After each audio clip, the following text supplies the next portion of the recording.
Imagine the worst job you've ever had. Maybe the pay was terrible, the hours were punishing, or your boss ruled the office with an iron fist.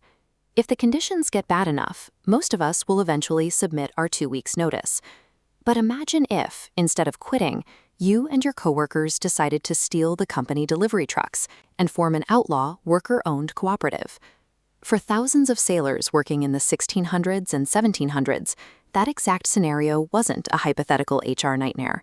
It was their daily reality. The Golden Age of Piracy was a radical, desperate labor movement, far removed from the simple hunt for treasure. The most famous pirates in history were, at their core, extremely disgruntled employees who took the most drastic measures possible to seize control of their own labor. To understand why these mutinied, we have to look at the 18th century economy. Transatlantic trade was booming. Ships were moving massive amounts of sugar, tobacco, and manufactured goods across the ocean, creating a huge demand for maritime labor. To maximize global profits, merchant shipping companies and colonial empires ruthlessly cut corners on basic supplies, food, and safety equipment. Shipboard life for an average sailor was terrifying. Disease ran rampant, crew survived on starvation diets, and captains held absolute, unchecked physical power over their men. This chart compares the mortality rates of 18th century merchant sailors against other highly dangerous professions of the time. You can see how the death rate for sailors dwarfs the rest, proving exactly how expendable these workers were considered by their employers. The breaking point arrived at the end of a conflict, the War of the Spanish Succession. Suddenly, thousands of highly trained, armed veterans were relieved of duty and left entirely unemployed.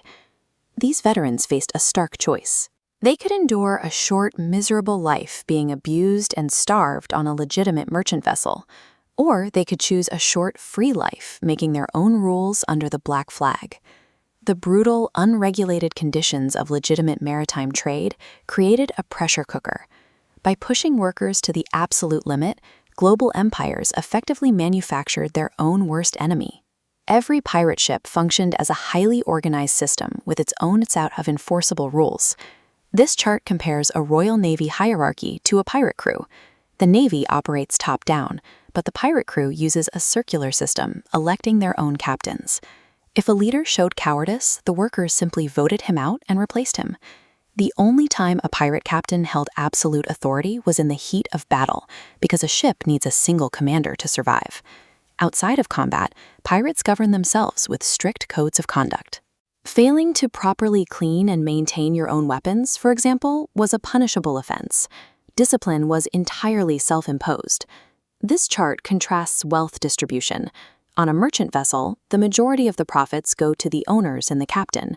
On a pirate ship, the looted wealth is divided into equal shares for the entire crew. To protect these delicate systems without constantly fighting, elected leaders relied heavily on intimidation. Take a look at this historical illustration of Blackbeard.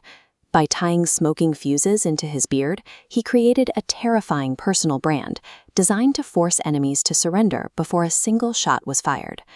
Beneath the violent reality, these were functioning democratic worker cooperatives, existing decades before the rest of the world began to experiment with the idea of a government run by its people.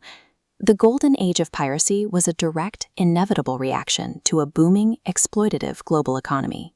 The empires and corporations of the 18th century built their wealth by treating human lives as nothing more than expendable cargo to fuel their expansion.